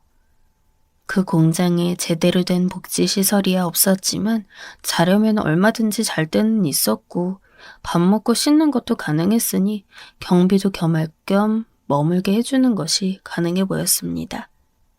게다가 돈을 안 받고 일을 시작하겠다니 바로 이것이라면 사장에게도 말할 명분이 되었던 것입니다. 친척형은 어쨌든 자기가 사장한테 말을 전달하고 보고해야 하는 입장이었기에 대뜸 근본 없는 놈을 데려와서 채용하겠다 그러면 씨알도 안 먹힐 게 분명했거든요. 그런데 돈 안 받고 지내겠다니까 그럴싸해졌죠. 아휴, 그래. 그렇다면 일단 알겠어. 일단은 지내게 해줄 테니까 대신 네가 책임져라. 네가 길에서 멋대로 주워왔으니까 네가 책임을 지란 말이야. 친척형의 허락을 위시한 불호령을 듣고 저는 솔직히 그때 후회했어요. 괜히 순간 욱해서 오지랖을 부렸구나 했죠. 제 일 하기에도 바빴는데 하나부터 열까지 새로 가르쳐야만 하는 생 초보를 상대해줘야 했으니 때로는 데리고 다녔고 때로는 제가 뒤에서 계속 지켜보면서 일 제대로 하고 있나 감시를 했어요. 그러다 보니 점차 익숙해진 일상이 되었고 세월이 금세 총알같이 흘러갔습니다. 저는 그 동생과 6년을 같이 있었습니다. 한순간에 부렸던 저의 변덕으로 그 동생은 공장에서 일하게 되었고 무려 6년이 넘는 기간 동안 저랑 함께 지내게 되었던 것입니다. 이런 걸 보면 사람 살아가는 모습들 참 기가 막히고 재미있죠. IMF라는 큰일을 겪으며 또 많은 일들이 일어났고 그러면서 몸집을 제법 키워냈던 공장도 위태로이 흔들리게 되었습니다. 그 여파에 씨름하고 있을 때 그 동생은 공장을 떠났어요. 그 공장에서의 2년, 근무의 마침표를 찍으면서 그 동생은 절 은인이라고 칭하였습니다. 이제부터 자기 고향 지역으로 가볼 것이라고 했죠. 고향을 떠날 때 설렘보다는 온통 불안이었어요. 그곳을 떠나는 의미가 무조건 살기 위한 몸부림이었으니까요. 저는 형님이 아니었다면 기껏 살기 위해 발을 들인 세상에서 죽었을 겁니다. 후회 속에 그렇게 아무것도 못 해보고 죽었을 거예요. 그런데 형님 덕분에 저는 목숨을 건졌고 인생 자체가 완전히 바뀌게 되었습니다. 저를 받아주셨고 또한 살 길을 알려주셨죠. 저 여기 있는 동안 방황할 때 힘들어서 지쳐 쓰러져 있을 때도 형님이 도와주셨던 게 정말 컸습니다. 저 오지게 욕먹었던 일 있었을 때도 형님이 제 편 들어주시고 방패막이 해주셔서 제가 얼마나 든든했던지. 저 그거 다 압니다. 전부 다 기억할 겁니다. 그러니까 형님도 저 잊지 말아주세요. 제가 형님 은혜 가슴에 새기고 제 뼈 마디마디마다 다 새겨서 기억하고 있을 테니까 이런 저를 형님도 잊지 말아주세요. 그 동생이 저에게 마지막 인사를 보내고 끝끝내 참았던 눈물을 쏟아내며 돌아설 때 제 가슴도 감동으로 벅차올라 있었어요. 저라는 사람이 다른 누군가에게 그토록이나 커다란 영향력을 행사했다는 게 믿어지지 않을 만큼 감동적인 일로 느껴졌습니다. 고향에 돌아가서 그곳에 있는 사람들과 회포를 풀고 어디라고 자리 잡으면 꼭 연락 달라고 저는 그런 당부를 마지막으로 남겼어요. 이별이 시원섭섭하기보다는 시원할 것이라고 예상했는데 막상 닥치니까 섭섭한 마음만 크더군요. 그리고 1년여가 지났을 때 그 동생으로부터 연락이 왔어요. 제가 연락받을 수 있는 번호들을 그 동생은 손에 쥐고 떠났지만 저는 그 동생 연락처를 아무것도 갖고 있지 않았으니 일방적으로 기다리고 있었을 뿐인데요. 간만에 목소리를 듣게 되니 정말 반갑더군요. 동생은 새로운 일자리를 찾아 일을 다니고 있는 중이라고 했어요. 그리고 곧 여자친구와 결혼까지 하게 되었다는 경사도 알려주었죠. 저한테 오실 것 없다고 못을 박았지만 어떻게 그럴 수가 있나요? 저희 와이프랑 둘이서 결혼식 날에 가봤습니다. 형님, 어떻게 이 먼 거리를 와주셨어요?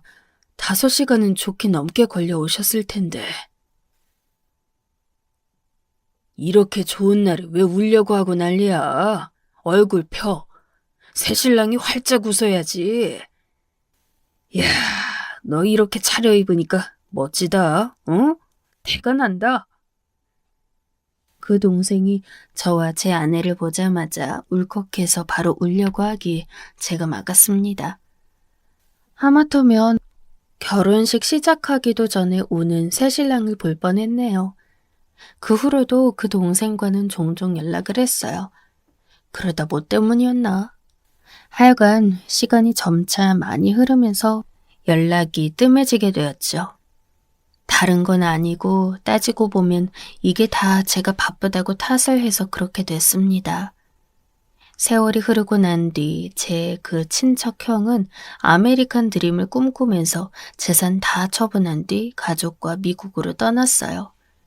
가서 세탁소 차릴 계획까지 다 세워놓고 떠났었죠. 그런데 미국으로 친척 형네가 떠나고 나서 몇 달 후 소식을 들어보니 세탁소 개업은커녕 건물 청소 일을 하고 있더군요. 몇 년 후에는 작게 피자집을 차렸고요. 그런데 초반에만 반짝 잘 됐다가 그 후론 지지부진했다고 합니다.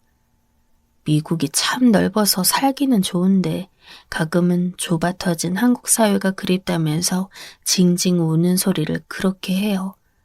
하여간 미국에서 그냥저냥 살아가고 있습니다. 저는 제 나이 45에 제대로 사업을 시작했고요. 이게 잘 풀려서 성과가 좋았습니다. 제 나이 50이 되었을 적에는 나름 부자라는 느낌이 났던 것 같네요. 그런데 시간이 더 흐르면서 이게 점점 좋지 않게 되었고 이 시기에 제가 판단을 잘못 내렸습니다. 대부분의 사업 실패가 판단 미스에서 나오는데 저도 그런 경우에서 벗어나지 못했죠. 그리고 3년 전부터는 완전 악화되었고 결국 쫄딱 망해버렸습니다. 정신이 쏙 빠진 채로 확인해보니 빚더미 위에 앉아있더군요. 마치 도미노의 원리처럼 채무들이 줄이어서 발생했던 터라 원금은커녕 저는 이자 갚는 것에도 벅찼습니다. 저는 딸이 2명 있어요. 제 사업이 확 기울면서 작은 집으로 이사가게 됐을 때 딸이 28, 23이었네요. 상황이 나아질 거니 걱정하지 말라고 저랑 아내가 그러는데도 딸들은 걱정이 가득 차서 믿지 않았었죠. 작은 애가 아직 대학생이던 때였는데 집에 돈이 없으니까 일단 휴학해서 등록금을 자기 스스로 번 뒤 복학하겠다고 그런 말을 듣고 제 가슴이 얼마나 아프고 죄스러웠는지. 빚이 있으니 뭘 해도 되지 않았어요.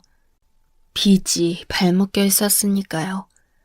극심한 스트레스로 인해 저도 몸 상태가 말이 아니었는데 아내가 스트레스를 하도 받아서 위가 다 상했습니다. 그런데도 병원 다닐 여유 없다고 치료받을 상황 아니라면서 뭐라도 해서 한 푼이라도 더 버는 게 중요하다면서 치료를 받지 않았습니다. 그런 와이프를 강경하게 말릴 수만은 없었던 제 입장이 비참했습니다. 이렇게 벌어서 어느 세월에 그 빚을 다 갚으라는 건지. 한숨 속엔 늘 눈물이 들어있었어요. 파산 신청이 거절당한 것에 다시 서류를 준비해서 해보자면서 겉으로는 힘을 내려 했지만 저희 가족은 크게 낙심 중이었습니다. 우리가 작품 찍고 광고 찍어서 단기간에 그 돈 벌어서 갚는 연예인이라도 돼? 아니잖아. 우리 이런 식으로라면 내 식구가 죽어랍시고 모아봤자 그 빚 다 갚는 게 수십 년이야. 저희 큰애의 신랄한 말에 정말 뭐라고 할 말이 없었어요. 그래도 살아있는 한 끝이 보일 거라고 힘을 내자고 그렇게 말하는 제 입을 꼬매버리고만 싶었죠. 파산 신청을 위해 전문가를 다시 물색하기로 했지만 저는 속으로는 이미 모든 의욕을 잃은 뒤였습니다. 깊은 우울감이 절 집어삼킨 뒤였죠. 완벽하게 지쳐 있었어요. 그냥 모든 것을 다 놓아버리고만 싶었죠. 왜 사람들이 이런 괴로운 상황이 닥치면 극단적 선택부터 떠올리게 되는지 그 심정을 10분 이해할 수가 있었습니다. 저는 어느새 이 세상을 떠버려야겠다는 결심을 진지하게 하고 있었어요. 그러면서 생전의 인연들에게 마지막으로 한 번씩은 연락해야겠다 싶어졌죠. 아직 그럴 만한 약간의 활력과 실행력을 갖고 있을 때 해야겠다는 생각을 해서 연락들을 했습니다. 도중에 그 동생에게도 정말 오래간만에 연락해 본 거였어요. 마침 한가한 때였다고 하면서 제 연락을 반갑게 받아준 그 동생과 이런저런 이야기를 나누었죠.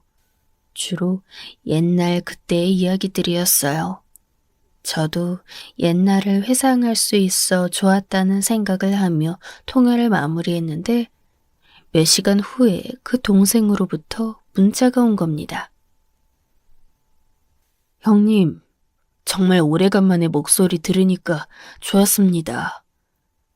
그런데 그 목소리에 깊은 슬픔이 묻어나 들렸습니다. 그걸 느끼고 고민하다가 문자로 보내봅니다. 혹시 그간 무슨 일이 있으셨던지요? 고민 있으시다면 나눠주세요. 저에게 형님이 어떤 존재입니까? 저는 고민하면서 문자를 썼다가 지웠다가 반복하다가 그냥 이제 그만 살고 싶어서 그런다고 이런 말만 적어서 전송을 해버렸습니다. 그랬더니 조금 있다가 바로 그 동생이 전화를 걸어온 겁니다. 안 받고 싶었지만 그래도 전화를 받았어요. 도대체 어떻게 된 일이냐고 놀란 목소리로 물어오는 그 동생에게 저는 그간의 사업 실패 얘기를 들려주었습니다. 저도 모르게 그런 얘기들이 툭툭 튀어나가더라고요. 그 동생이 제 이야기를 다 듣더니 만나자고 하는 겁니다. 제가 당황해서 그럴 거 없다고, 그러고 싶지 않다고 거절을 했어요. 그랬더니 어떻게든 제가 사는 곳 찾아내서 자기는 쳐들어갈 작정이니까 그냥 순순히 알려주시는 게 좋을 거라며 그런 말까지 하는 겁니다. 별 수 없이 주소를 알려주었죠. 그랬더니 그 주말에 바로 저희 집을 찾아왔습니다. 과일을 들고 왔는데 그 비싸다는 샤인머스켓 한 박스였어요. 그냥 바나나 같은 거나 사오지. 너는 뭐 이런 비싼 과일을 다 사왔냐? 형님, 웬 바나나 같은 말씀을 하세요. 그리고 이거 샤인머스켓 제 농장에서 나는 겁니다. 제가 깜짝 놀라 그 동생의 얼굴을 빤히 쳐다보고 말았네요. 사업이니 뭐니 자기 일 한다는 것만 알았지 농장 있다는 건 미처 몰랐거든요. 그 동생은 남들보다 샤인머스켓을 일찍 시작해서 크게 재미를 봤다고 했어요. 농장 이야기라든가 그런 시시한 주제를 나누다가 돌연 그 동생이 표정을 굳히더니 저에게 자세히 실패한 그 사업 얘기며 빚 얘기를 해달라고 했습니다. 서류도 보여달라고 했죠. 저는 가지고 있는 서류들을 다 보여주면서 자세한 경위들을 풀어놓게 되었어요. 아주 한참을 얘기했죠. 그리고 이윽고 그 동생이 오늘 이만 가보겠다며 일어났을 때 저에게 이런 말을 남겼습니다. 형님, 30년 전 형님이 살려주셨던 이 목숨, 제가 드디어 그 은혜 갚아드릴 절호의 기회를 맞은 것 같습니다. 동생이 그러면서 씩 웃는 것에 제가 너무 놀라 심장이 마구 뛰었습니다. 이게 무슨 일인가 싶어 어안이 벙벙했네요. 전 기껏해야 조언 정도나 그 동생에게 받을 수 있을 거라 기대한 게 다였거든요. 그런데 기다리라면서 자기만 믿고 있으라고 그런 이야기를 들을 줄은 상상도 못한 종류의 답이었습니다. 그리고 시간이 조금 더 지났을 때 저는 정말이지 세상이 떠나가라 오열하게 되었습니다. 그토록 지독했던 마치 지옥 입구의 아가리와도 같이 느껴졌던 그 빚. 그 동생이 전부 해결해 주었던 것이에요. 처음엔 다른 수를 써보려 했지만 가만 보니 그 금액이면 자기 수중의 돈으로도 해결 가능한 액수라서 그냥 그렇게 하기로 했다고 그런 말을 아주 덤덤히 꺼내는 그 동생을 보고 제가 놀라서 자빠지고 말았죠. 저희 집사람이랑 애들도 다 동의한 겁니다. 형님의 빚을 갚아드리는 거라면 저희 가족 모두가 다 찬성이라고 만장일치로 뜻을 모아줘서 지금 이렇게 하겠다고 말씀드리는 거예요. 절대로 저 독단적으로 저지르는 일 아니에요. 그러니까 제가 갚아드리고자 하는 걸 받아주세요. 저는 차마 그런 거액을, 그런 해결을 바랄 수 없다고 했지만 그 동생은 아주 완강했어요.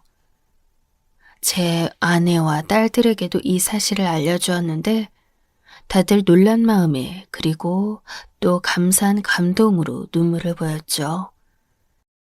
이 지옥 같은 빚더미에서 벗어나고 싶다고 부르짖는 가족들을 외면하지 못한 저는 대단한 염치를 불구하고 그럼 그렇게 해줄 수 있다면 부탁하겠다고 그 동생에게 답을 해주고 말았습니다.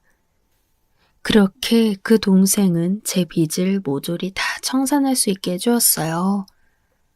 두고두고 반드시 갚겠다는 제 선언에 그 동생이 고개를 가로저으면서 해준 얘기가 있었습니다. 제 심금을 울리는 말이었죠. 저에게 베풀어 주셨던 형님의 은혜요. 그건 시간이 갈수록 더 그 의미가 짙어졌다는 걸 아세요? 그때 근 7년을 형님과 가까이 지내면서 일하는 동안 저 불편한 적이나 어려운 적이 한 번도 없었습니다. 나중에 돌아보니 그것은 다 형님의 배려가 있었기에 가능했다는 걸 깨달았죠. 저 결혼했을 때요. 그 먼 거리를 흔쾌히 달려와 주셨고 제 결혼을 축하해 주셨죠.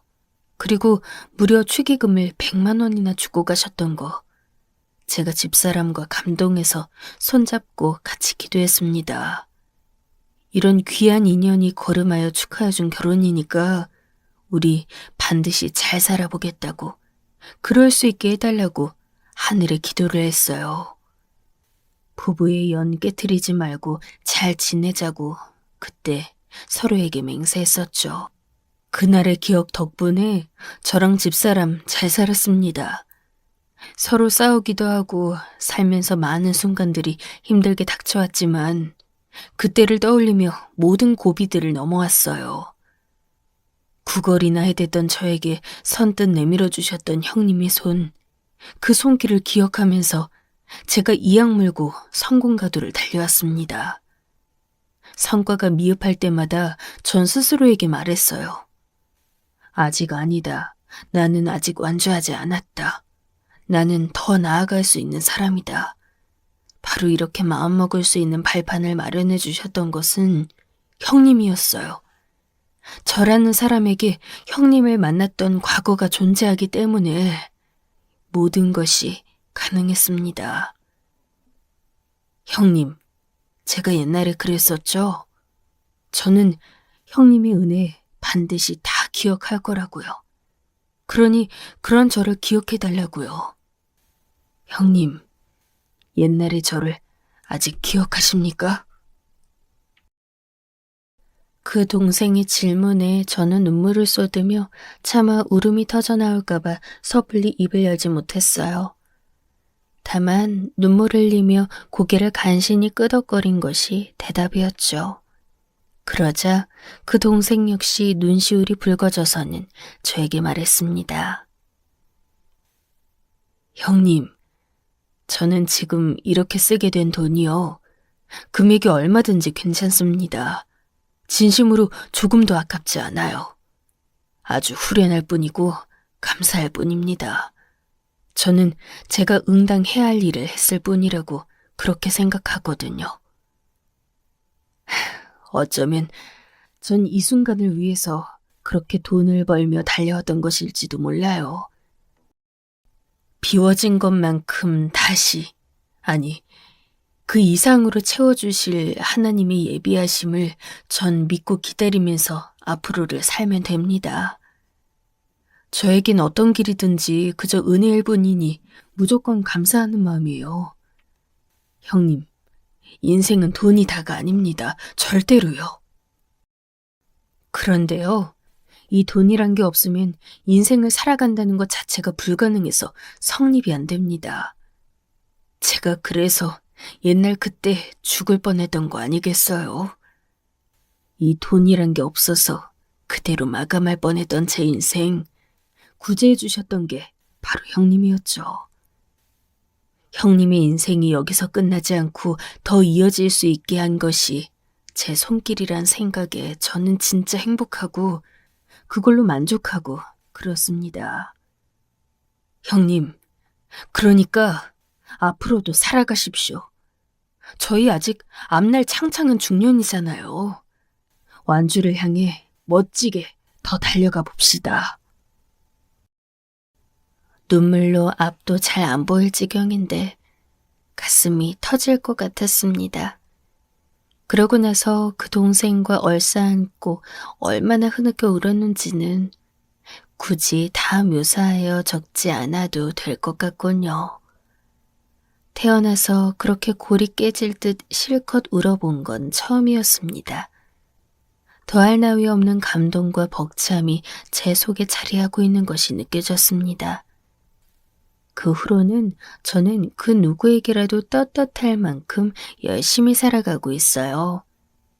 비록 적은 돈 벌면서 살고 있지만 사업 잘 돼서 떵떵거렸을 시절보다 더 표정이 좋습니다. 마스크에 입이 가려져 있어도 상대는 제가 웃고 있다는 걸 알 거예요. 눈에 항상 웃음기를 머금고 있으니까요. 하루하루 살아가고 있는 이 일상이, 인생이 그저 감사해서 자동으로 웃음이 납니다. 마치 보너스 인생을 살고 있는 것 같은 기분이기도 하고요. 그 동생에게서 받은 도움, 엄청난 은혜에 부끄럽지 않도록 최선 다해서 앞으로의 인생을 살아가야겠다는 결심이 제 안에 확고히 서서 결코 꺾이지 않는 단단함이 되었습니다. 비단 저에게뿐만 아니라 가족들에게도 변화를 만들어냈어요. 와이프는 건강관리에 힘쓰고 있고 그냥 평범한 직장에서 일을 하다가 때 되면 결혼하겠다던 딸들은 완전히 변해서 자기 꿈들을 찾고 있습니다. 딸들이 둘 다 자기 삶을 대하는 자세부터가 달라진 게 보여요. 이런 기적을 만들어준 그 동생에게 고맙다는 말로는 절대 다 표현할 수 없는 감사함을 느끼고 있습니다. 이렇게 이야기를 써보는 것만으로도 제 가슴이 다시 또 뭉클해지네요.